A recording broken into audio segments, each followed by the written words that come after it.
All right, welcome. This is the Kansas City Star Sports Podcast. It's our first edition of the Sporting Kansas City version of the podcast. I'm Sam McDowell, Sporting Kansas City beat writer for the Star. And we have a special guest this week and every week. I'm not sure you know what you got yourself into, but Ike Opara, MLS reigning Defender of the Year and Sporting Kansas City Defender. Thanks a lot for joining us, Ike. Yeah, let's do this thing. I'm excited to get going and have some people, understand me, what I'm like and what I stand for kind of off the field, and more so get a feel for, just what my values are, I guess, in a sense. Yeah, that's a good place to start because, this podcast every week we'd like to be a little bit about soccer, but certainly a lot more on just cultural stuff, societal issues, a lot of stuff that's important to you, and then, just kind of maybe some entertainment stuff. And we will talk a little bit of soccer, but, in the sense of it is a more personal podcast. Well, let's get started with something, a big personal moment for you, which is you got engaged last Friday. Yeah, it was a big time. It was exciting. I surprised her. She had zero idea it was coming. I mean, granted, we've been together for a while now, so I'm assuming, and she was expecting it at some point in the future, but Sure. She wasn't expecting it that night. And her family was in town. My family flew into town, and we were able to set this whole thing up for probably 2 months in the planning. And the one thing we couldn't control was the rain. And Okay. it was like the week that was raining, pretty much every day. Yeah. And so I thought about going Notebook-esque and proposing in the rain. Yeah, totally cheesy, corny, just being ridiculous. But, I didn't want the families to really be suffering in the rain. So they were all staying downtown the Marriott. And Okay. So I didn't. And they're all in on it. Oh yeah, they're all Okay. in on it. I mean, she was left totally in the dark. I did the ring from scratch, just based off of what I think what she would like and Yeah. just her preference. And, That's always a risk. Yeah, it is. The only issue with that is I sized the ring a little too big. Oh man, Yeah, but it's okay. you always want to guess too small. Yeah. Well, I guess it's better big than small. If it is Yeah. on the finger, that's one Yeah. thing. But I tried to do investigative work. She has a ring that her grandpa gave her. That means a special to her, and it only fits on her middle finger. Uh-huh. So when I was trying to get a feel for it, I put it on my pinky finger because it was the only finger it could fit. So I tried to guesstimate from there.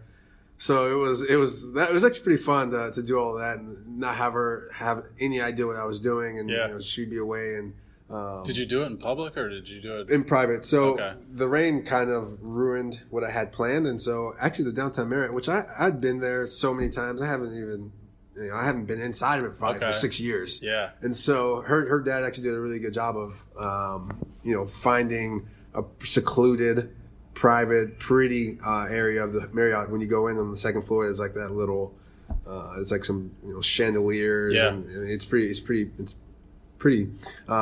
so when we walked in, I knew where they were set up, and I knew the whole stage of it. And so we're walking up the steps, and I could see her dad's shoulder. They were hiding behind a pillar. And so I started bounding up the stairs a little bit just to block her eyesight. And she goes, "Why are you bounding?" And I didn't say anything. I waited. And then as soon as we got up to the top of the steps, everyone came from behind the pillar. And she had no idea what was happening for a split second. I dropped to her knee and started. And she actually never said yes. And which I made a bet with her dad. I said, "I guarantee you she won't say yes. She'll be too shocked. And that'll just be it." And so her response was, "Can I put it on?" Yeah. So she actually grabbed the ring and put it on before I even did anything. My wife actually did the same thing. She Okay. never actually said yes. She got up and hugged me, and I had to say that is a yes, right? Right, yeah. I'm the same. I was like, when she said, "Can I put it on?" I was like, "Oh, that's a yes then." And she actually never said, yes. And actually, I had a ring pop with me in case I lost the ring, and B, I wanted to see what the whole thing was going to develop, because Yeah. she always made this joke with me. She was like, "If we ever got engaged or married, I wouldn't care if you proposed with a string of grass you or." mean the candy ring? Yeah, Okay. yeah. And so I wanted to do that one first, but I could just see the look on her face. She was so shocked, and it didn't matter what I was gonna say. She couldn't believe what was happening, Yeah. kind of thing. So it was cool, it was exciting, it was fun, a great weekend. She's from here in Kansas City? She's from Western Nebraska. Okay. And let me tell you, I never thought my life would take me to Western Nebraska, where the Panhandle is. And wise words I got from Eddie Pope probably 10 years ago, right before I embarked on my professional career, he said, "Soccer is a beautiful game. It can take you anywhere. You'll meet people of all kinds." And I remember he said, "You might meet a girl from California or all the way in Italy." And little did I know where it'd be Western Nebraska, but I mean, she's great, and I mean, I'm excited for our future together. You guys plan on getting married here in Kansas City? Honestly, so that's one of the funniest things we've talked about post engagement is people are like, "Do you have a date? Do you have a location? Yeah. Do you have a venue? How many people?" Like it's like a million questions. It's like whoa. Like I'm just trying to get to the next stage. Like, I'm just trying to make sure Friday was perfect or the weekend was perfect. Let alone that I know when and where. I'm like, I want to find the nearest courthouse. Let's just get this thing on the road. Like, I mean, I don't know. We'll see. Our families probably won't like that, but we are kind of low maintenance. If we would elope if we could. So we'll see. That's going to be interesting moving forward. Okay. But, we're excited regardless. And you mentioned that it kind of worked out maybe a little bit convenient, the fact that you were supposed to play on Saturday. You yellow card accumulation, so you got suspended, didn't end up playing Saturday, but it would have been kind of a pretty heavy weekend for you. Yeah, definitely. You know what? I planned it. I knew, so, Nigerian descent. And so it was a second engagement after I proposed, and we had to go to, we went to the hotel room. Usually you fly to the I guess soon to be bride's home. Okay. And do it that way. But just for, making it easy and just travel purposes, flying to Colorado and driving to Western Nebraska is a little bit of a hassle. So quite a bit of my family was there. And anyways, long story short, we had a lot of things to do Friday night. Yeah. And then we had a dinner and a lot of things even Saturday morning. And while it would have been different had I been in the lineup, I was actually looking back like, man, it's actually a blessing in disguise that I was suspended because, it would have been, it would have understood and why I couldn't have done certain things or been at the dinner or whatever the case. But it would have been a really difficult job of trying to focus. I think if I had to play in that Orlando game, it would have been quite tough, and I didn't really realize it until after, because when I was making these plans months ago, I thought, it'll be easy. Like it'll just be, one of those things that I can, do this and then go do my thing and come back and do this.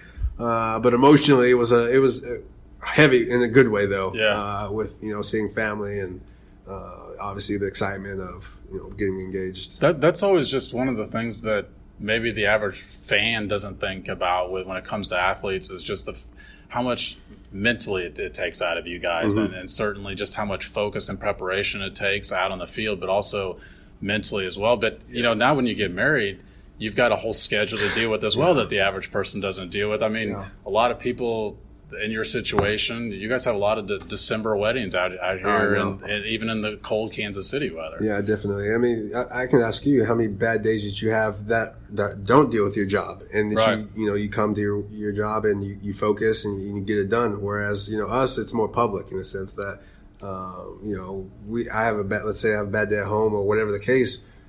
That might be day before game, day of a game, and it's like now I've got to switch my focus to something that is important in a sense, but more so it's publicly viewed. Exactly. Whereas if you're let's just use the easy comparison. If you're just at a desk, you're to yourself. You can get by with a bad day. Yeah. Whereas you have a bad day in sports. People try to figure out why. They're like, oh, is he tired, fatigued? I mean, all sorts of things. There's so many variables and factors, and it's like we're human beings too. I mean, people have kids. People don't get sleep at night, unfortunately. With kids, I mean, people, unfortunately, maybe have arguments, whatever the case. Sure. We're all humans, and that's why it's always interesting to hear when people try to devalue, athletes, for emotions or even just their intelligence of, societal or, book smarts or whatever the case, because it's like, I don't know where down the line it became that we weren't allowed to be humans. We weren't allowed to have emotions. I mean, last time I checked, we have the same liberties and freedoms as everyone else does. We were allowed to vote as well. I mean, the whole thing has been crazy to me because it's like that logic of stick to sports. It's like, okay, why did this become a thing? Where down the line did they ever say that I must only stick to sports? I don't tell a mechanic to stick to fixing cars. I don't tell an engineer to only stick to building firm. So I've always been frustrated with that notion because it's like, is it because they think that we're playing a kid's game? Is it because of that stereotype of a dumb athlete? I don't understand it, and it's always been one of those those personal I don't know, frustrations for me. And Sure. I think more recently, I would say people are starting to really at least understand or question why that was ever a thing.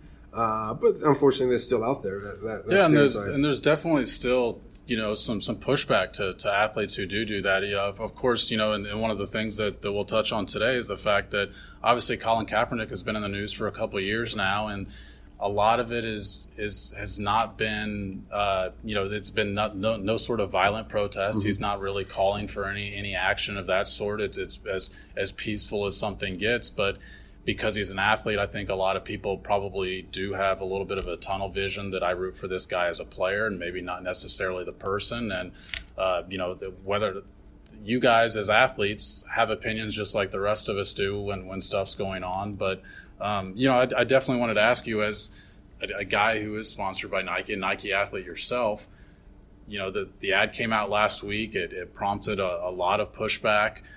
Nike's sales did go up. I think I saw in Washington Post it was 31% online, but at the same time you saw people burning Nike stuff last week. I mean, I've seen a lot of takes on it with capitalism with the conscious. Nike knew what they were doing.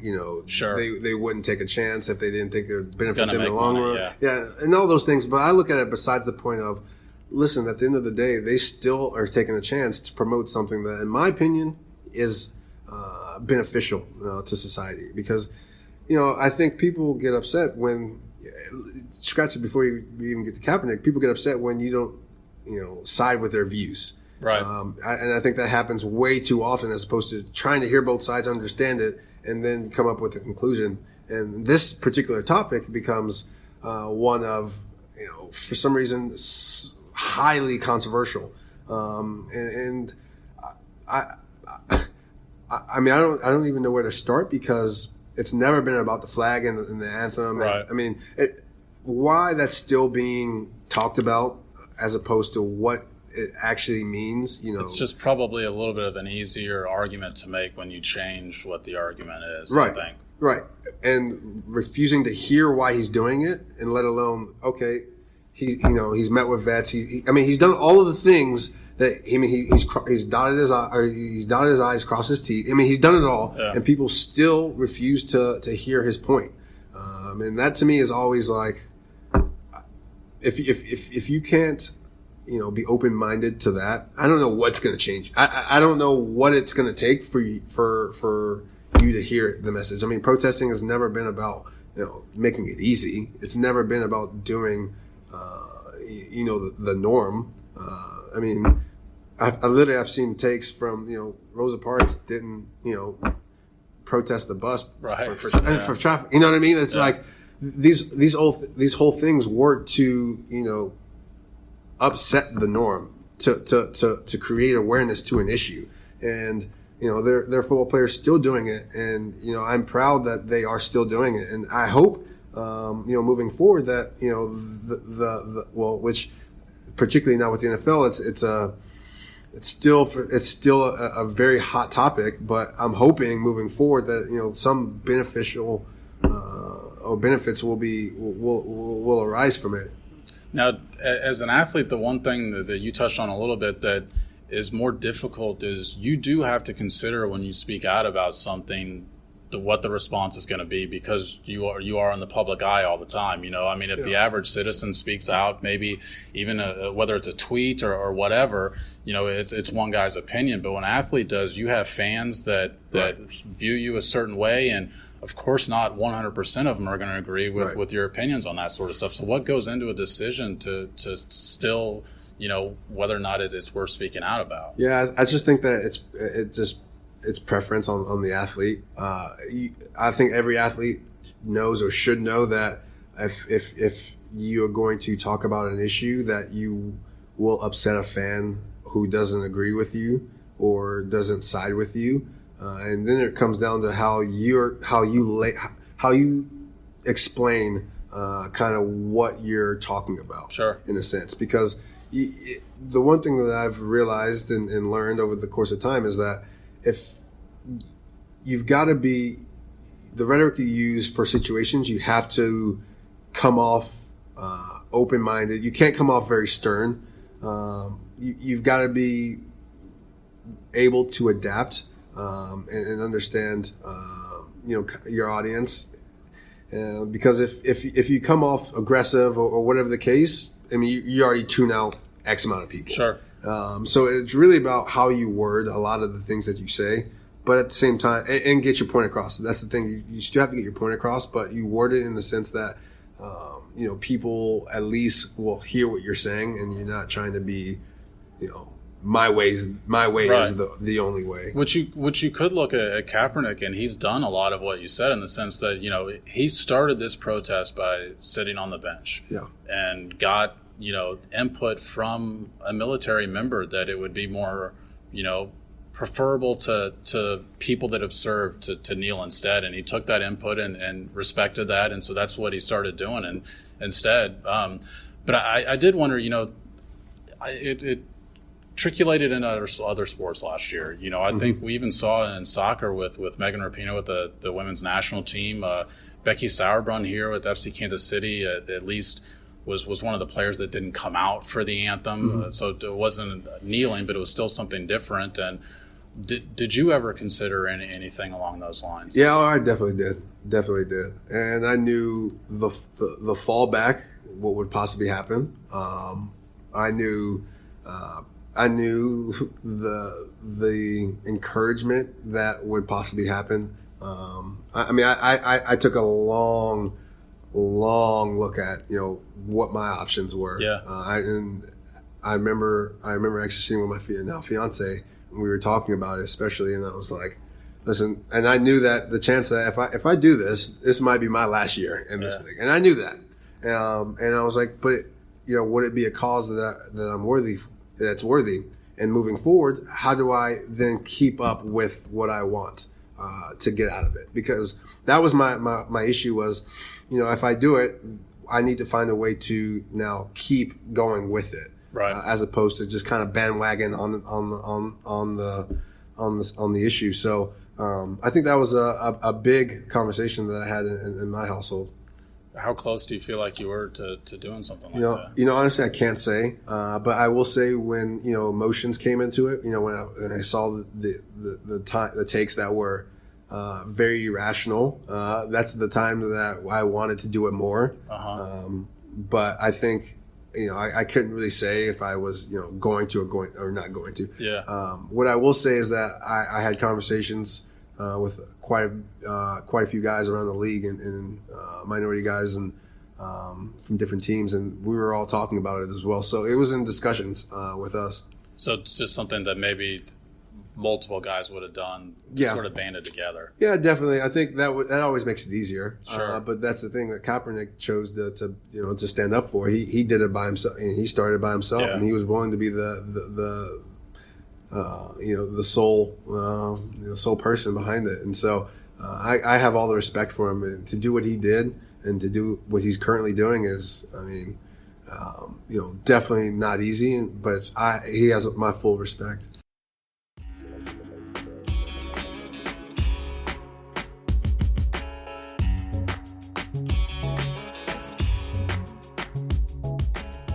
Hey, it's Blair Kirchhoff, and if you're listening to this, you love Kansas City sports, whether it's the Chiefs, Royals, Sporting, Mizzou, KU, or K-State.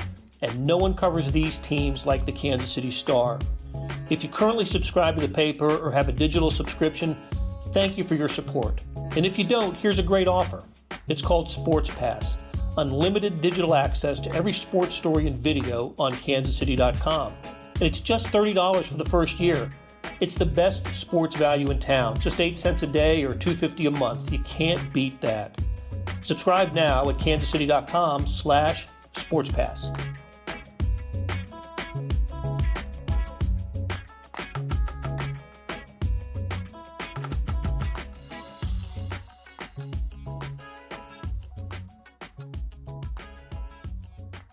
How much does being an athlete sort of, not that you wouldn't have this opinion anyway, but how much does being an athlete and the fact that you're in a locker room that has people from all sorts of different cultures, how much does that influence your thoughts on this? I think that's the biggest frustration is when you see societal issues, and it's like, I come, especially soccer, where you've got multiple cultures in the locker room, and you're able to, talk to people from, different walks of life. and see how they grew up, and just talk to them about how their lives are today. And it's one of those unique experiences of being like, wow, I'm granted I'm not in the culture, sure, of South America, but I'm understanding a little bit of South American culture or European culture, yeah, or Asian culture. So it's one of those cool things that I get to be a part of. And so when I see these issues with people, not being open, whether it be immigration, I mean, it's like you could learn so much from people from different backgrounds and cultures. Yeah. It's one of those things that I hope improves, sooner rather than later. And I think I've grown as a human being for sure. Just being just knowing your teammates better. Yeah. Oh yeah. And just knowing what they've been through and sure, how their lives are and how their lives are here compared to their own, I guess, nation of. Sure. Now, when we talk about the fact that you've got those people from all different walks of life, sports politics has circulated into sports like never before. Now, there have been several examples through history that sports is a lot of times a trendsetter for stuff going on politically in this country, but it just seems like with the protests and stuff like that, it's more than ever before. But when you're out here, is it still trying to get your mind focused on the game, or I guess how does it sort of blend together, if at all? Yeah, so it's tough, but not because usually it's separated. Like when you walk on the field, you keep it separated. But I think especially here at Sporting, how we're ingrained in the community is one of those things that's encouraging to youth of all kinds. I mean, yeah, it's just because we're in the community we're not talking about soccer. Sure. I think that happens, minority percentage of the time. We talk about, education or, just asking daily questions of how everything's going. Soccer is never really one of those, we're there for soccer, sure, but we talk about a lot of other issues that, we hope encourage, people of all sorts of ethnicities when we're in the community. And I think this organization does a really good job of that, which is interesting because, sports is ingrained with society in a lot of aspects. And so I don't know, it's one of those things that I think that it's, unless I guess I can't speak for, this whole country, but if you're from a city that has a team that's very active in your community, you really see the benefits. Whereas, if you don't, you probably don't really understand, the impact that, a sports, a franchise or players in the community can make. I would guess that one of the best parts about that is just people getting to know you as the person rather than you the player. Yeah, definitely. I mean, I'll be honest. When I go out on appearances, I don't really want to talk about soccer. Yeah. I just don't. And my more fun or more engaging events, appearances, whatever the case, are when I'm not talking about soccer. Mm-hmm. When I'm talking about school, which I think is one of the biggest overlooked things in this country at the moment. Or we're talking about just, casual conversation of, what's your name? What do you like to do for fun? And then from there we get the ball rolling. But yeah, I think that when we start talking soccer, if it's a question or a tip or advice, that's fine. But I don't want to talk soccer. Yeah, sure. Majority of my time in the community at all. You mentioned education. That would be a good topic for us to get to sometime later on this podcast. But that's probably a good spot for us to wrap up here. I hope that you guys get a little bit of a flavor of the type of things that Ike and I plan to talk about, a little bit of soccer, but also just, societal issues and just the sort of blend that soccer and other things have together, which it just seems is a height of, I guess, engagement right now with this country. So that's where we'll leave it here. Ike, thanks a lot for joining us, and I look forward to a lot more of these. Yeah, absolutely. Very excited for next week as well. And we'll see if we can keep you guys entertained, I guess. All right, thanks a lot, guys. Thanks for having us.